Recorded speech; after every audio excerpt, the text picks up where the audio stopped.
Bonjour les humains, 15 juillet 2025, dans la série, dans la playlist L'Évangile de Thomas, épisode numéro 18, playlist que je mettrai en description de cette vidéo.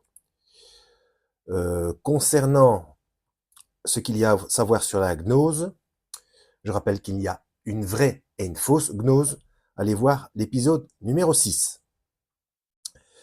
Je rappelle que l'Évangile de Thomas n'apporte strictement rien au salut. Tout ce qu'il y a à savoir se trouve dans les 4 évangiles canoniques.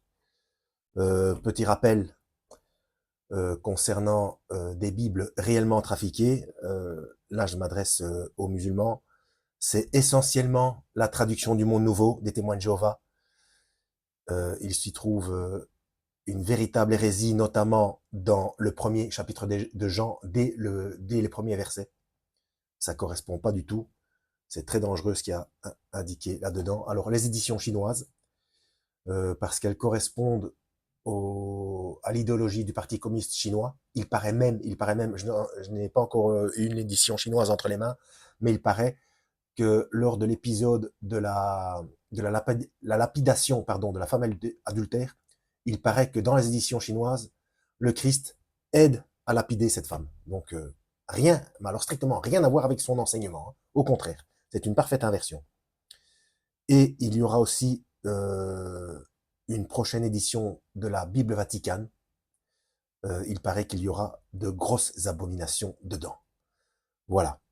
On verra ça dès qu'on pourra s'en procurer une. Alors, logion numéro 35. Jésus disait, on ne s'empare pas de la maison des forts, à moins de leur lier les mains. On peut alors tout renverser. Les références, Matthieu chapitre 12, verset 29, Marc chapitre 3, verset 27, Luc chapitre 11, versets 21 et 22. Le commentaire, l'homme fort selon l'évangile de Thomas, c'est celui qui est devenu ce qu'il est, celui qui est à sa place, qui accomplit le dessein de Dieu sur lui. La faiblesse pour le gnostique, c'est toujours de ne pas savoir ce qu'on est, d'ignorer son être essentiel. Sa force, l'homme la tient de son union avec Dieu, qui est sa citadelle et son libérateur. Celui dont il reçoit la sécurité et la liberté. On ne peut rien contre lui, contre ce qu'il est en profondeur. Mais on peut l'empêcher de s'exprimer, de se donner. On peut lier les mains à l'amour. Cela peut tout renverser. Le propre de l'amour est de se donner. Si on l'en empêche, sa force peut dépérir. Sur ce chemin qui ne progresse pas, recule. Pardon, là j'ai mis les mauvaises intonations. Sur ce chemin qui ne progresse pas, recule. Voilà, c'est plus clair comme ça. Le feu ne peut que brûler davantage ou tiédir, devenir cendre. On peut lier les mains à l'amour, on ne peut pas lui enlever le cœur. Celui à qui on a arraché les mains transmettra l'essentiel avec le cœur. Alors des milliers de bras se lèveront, d'autres mains accompliront son œuvre. Oui, donc j'avais déjà dit au début de cette liste, cet évangile est un évangile gnostique, mais l'évangile de Jean aussi. Il suffit de lire le premier chapitre pour s'en rendre compte. Hein. Et aussi la discussion qu'il y a eu entre, entre le Christ et Nicodème, où il parle de la nouvelle naissance. Donc c'est purement gnostique. Alors dans l'évangile de Thomas, il y a un mélange des deux. Il y a un mélange de vraie et de fausse gnose. Pour comprendre de quoi je veux parler, il faut aller voir la playlist depuis le départ. Hein. Donc au début, j'étais entre guillemets tout feu tout flamme. Je m'étais plus ou moins insurgé sur le fait qu'il ne soit pas dans les évangiles, dans la Bible canonique. Mais à un certain moment, je me suis rendu compte qu'il y avait quelque chose qui clochait. Et donc, pour une bonne manipulation, eh bien, c'est comme pour l'opposition contrôlée. Hein, c'est pareil. Hein, il faut au minimum 85% de vérité. Après, vous rajoutez tout ce que vous voulez. Et les gens sont tellement habitués à la partie de vérité qu'ils se disent, bon, si cela est dit, c'est que c'est vrai aussi, mais c'est moi qui ne comprends pas. Alors que non, vous vous faites manipuler. Donc, l'évangile de Thomas est intéressant face à certaines choses, mais il faut s'en méfier concernant d'autres choses. Hein. Mais allez voir la playlist depuis le début parce qu'il y a quand même des choses intéressantes. Alors, logion numéro 36. Tiens, il y aurait-il quelque chose de particulier dans le logion numéro 36?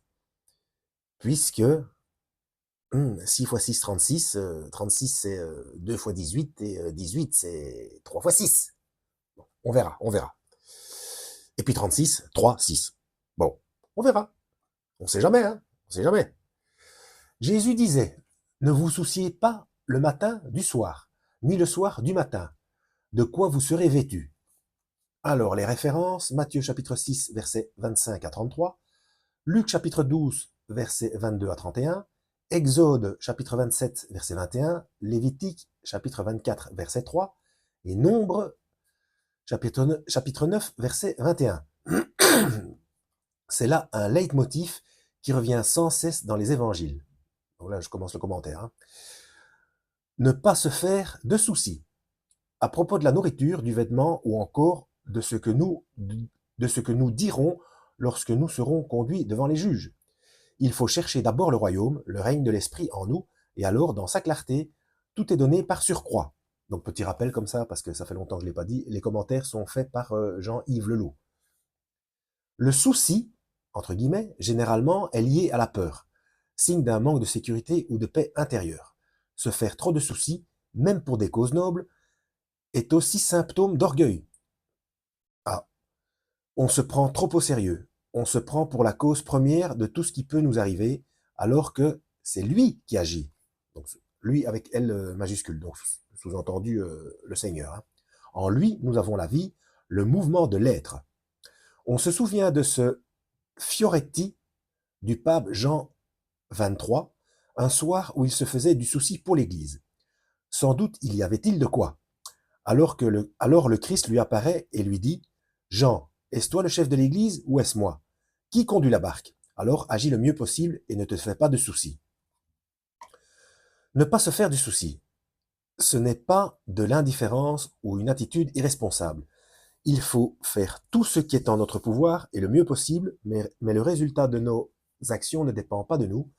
Comme le dit aussi la quoi? La Bhagavad Gita, ou Gita je crois, Bhagavad Gita. C'est comme lors de l'épisode précédent, hein, je me demande si ça a par rapport avec l'hindouisme, ça. Donc, comme le dit aussi la Bhagavad Gita, tu as le droit à l'action, mais non au fruit de l'acte. Ah, je vois une aberration là, parce que ce n'est pas ce qui est indiqué dans la Bible. Hein. Donc, si on obéit au Seigneur, eh bien, on a les fruits, puisqu'on a le salut. Oui, j'aime pas, j'aime pas.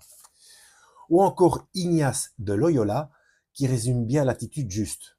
En toute chose, agis comme si tout dépendait de toi seul, et en toute chose, agis comme si le résultat de tout ce que tu fais dépendait de Dieu seul. Attendez, je reviens à la Bhagavad Gita. Ou alors, oui, peut-être, en fait, ce qu'il veut dire, c'est peut-être pas dans ce monde, mais dans le monde d'après. Dans l'éternité.